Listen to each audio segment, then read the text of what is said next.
numerical modeling techniques that we run on a computer to understand how situations like this have developed in rock engineering. And then I'm going to talk through some of the activities that are going on currently to help that understanding. So Itasca is a engineering consultant.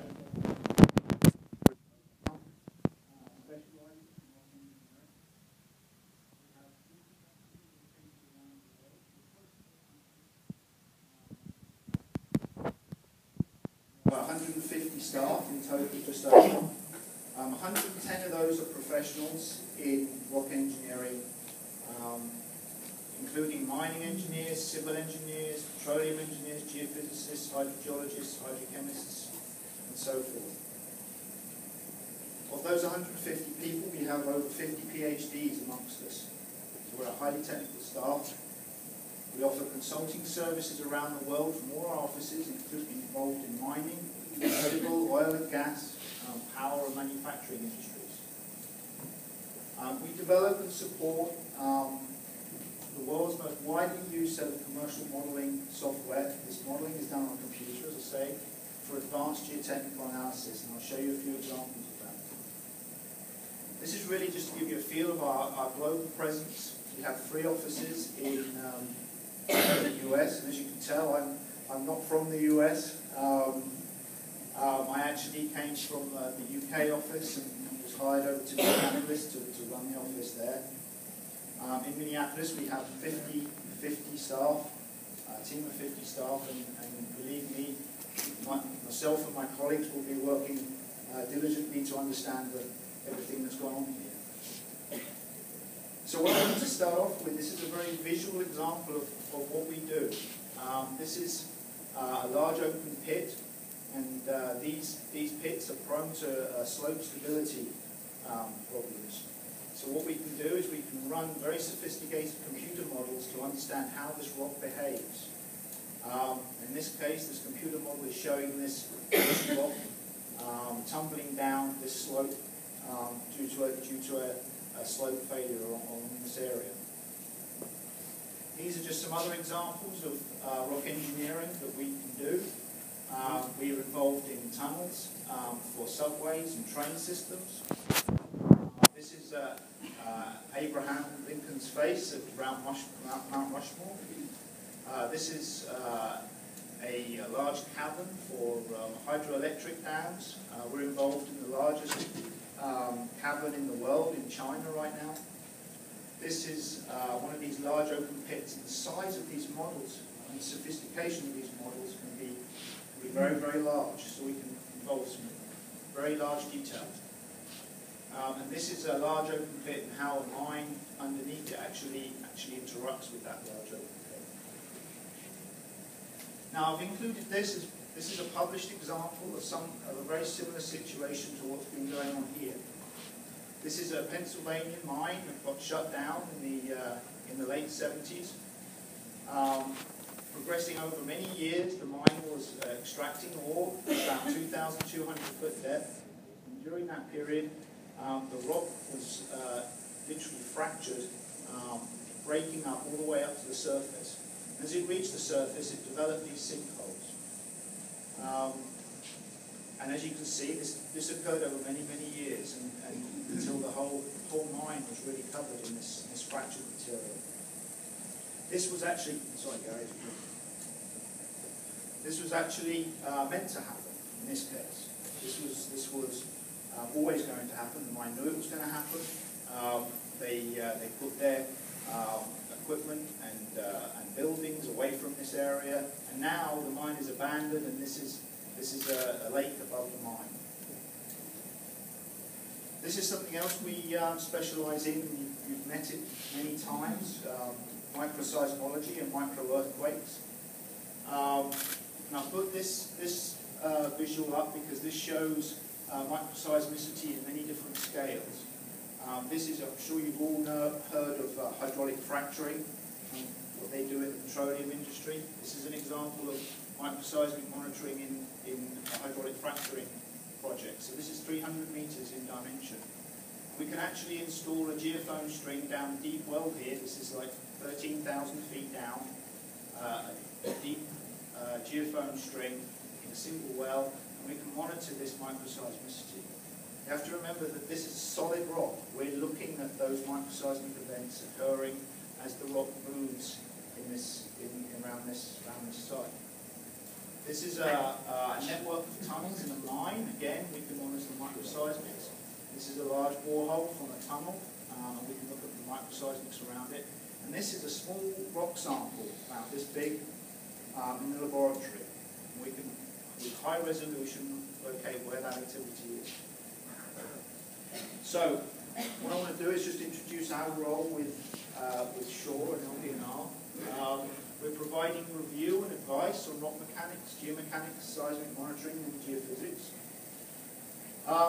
In the geomechanics, so geomechanics is really how the rock behaves under stresses, how the faults can move, the fractures can move, and how the rock deforms.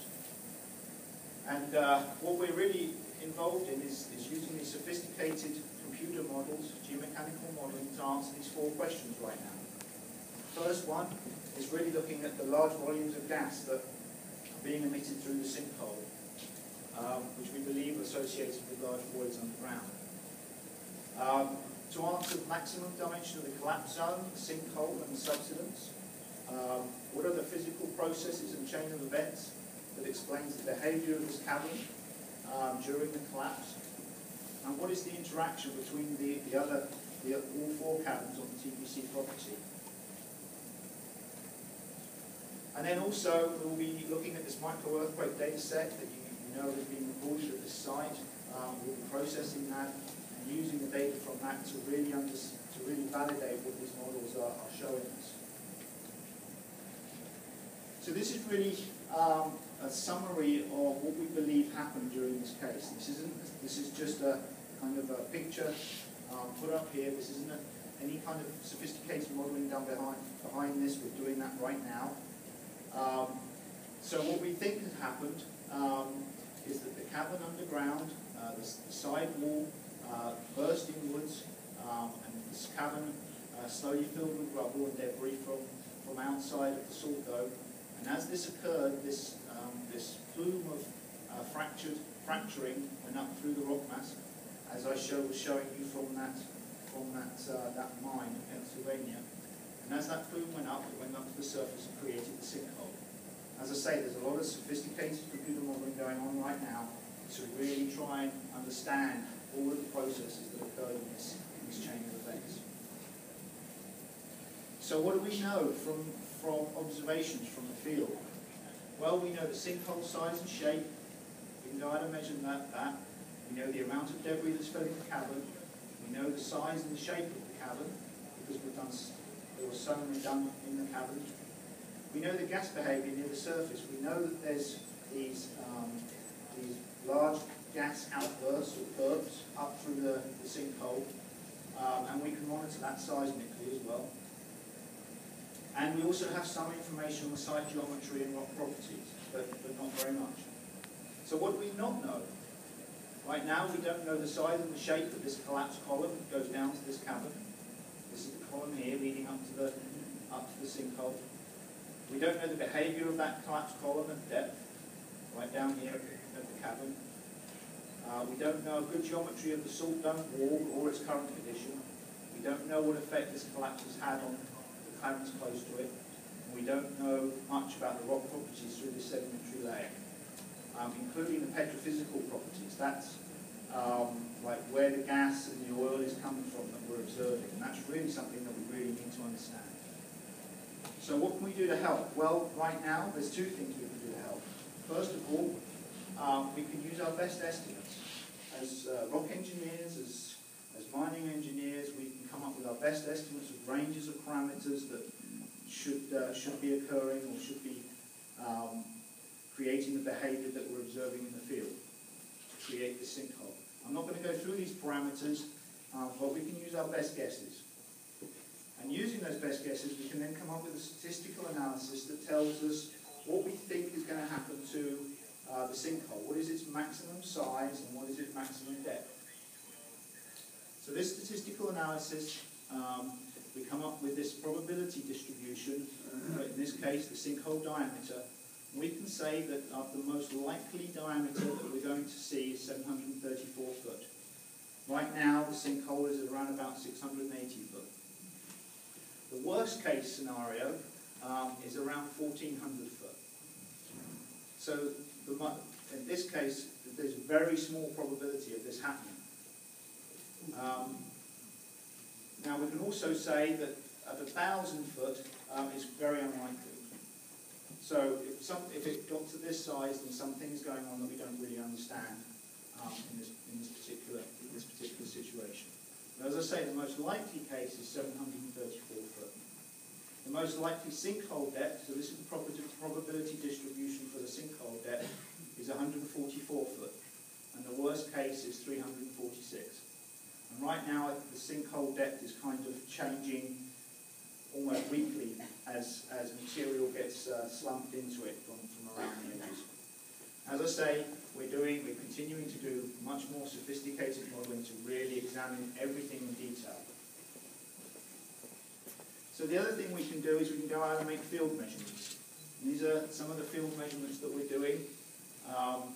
We have a surface seismic stations that are around the sinkhole, and we're working with Texas Brine to get these installed.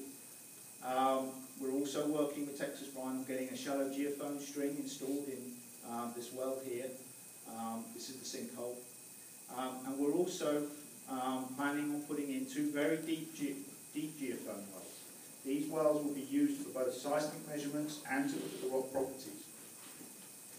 And try and image that collapse zone at depth so that we can get more and more information. So just to summarise, we're doing what we call passive seismic, that's microseismic. We're using a surface array to do that, we're using a shallow downhole array, and we're planning on deep downhole arrays to really get down there near the depths of the caverns. We're using active seismic to really examine the properties of this collapse zone and the salt wall. We're using vertical seismic profiling and cross-hole seismic. And we're also taking geotechnical measurements. As we excavate that well out in sedimentary sequence, we're going to go through and we're going to extract cores, and we're going to do lab testing on those cores to understand the changes in the rock through that sequence. And we're going to look at the geological and geophysical properties of that borehole, so as to understand how those properties change. Thank you.